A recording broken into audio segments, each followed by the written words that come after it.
Мин Валиуллин Булат, сәләттә мин 2011 елдан. Баш җитәк эшендә иң мөһим әйбер ул көчле һәм яхшы команда җыю һәм бергә куйган максатларга ирешү. Баш җитәк эшендә мин әйдәманнарыма яңа тәҗрибә биргән өчен, балаларыма яңа белемнәр биргән өчен горурланам. Минемчә, шәп баш җитәк егет кеше дә, кыз кеше дә була ала.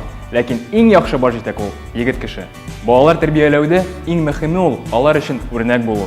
Сәләт ул икенче йорт. Мин Диляра Сабитова, сәләттә 2007 елдан. Идеаль җитәкче ул елмаючан, акыллы һәм сәләтле. Баш җитәк эшендә мин Азен Тим командасы белән горурланам.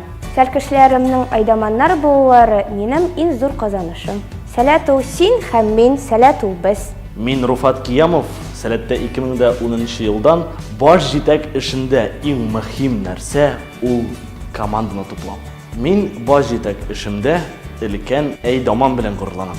Минемчә, иң яхшы баш җитәк ул Сөлейманов фамилиясе белән бәйле баш җитәк.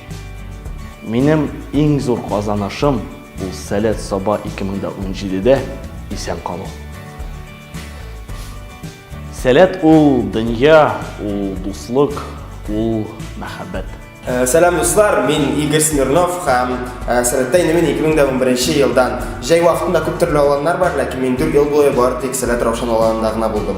Идеаль җитәкче бер үк вакытта балалар белән дә, укытучылар белән дә һәм үзенең командасы белән дә бер гармониядә эшләргә тиеш. Баш җитәк эшендә әлеге этапны барлык яктан да үтүем белән горурланам, чөнки мин җәйге аланнар вакытында өлкән әйдәманда була алдым, директор да булдым. Иң яхшы баш җитәк ул һичшиксез егет, чөнки кызларга минемчә мондый эшне башкара авыррак. Сәләт ул без, сез, мин, син һәм башка алмашлыклар. Иң шәп баш җитәкне без бүген берничә секундтан соң беләчәкбез.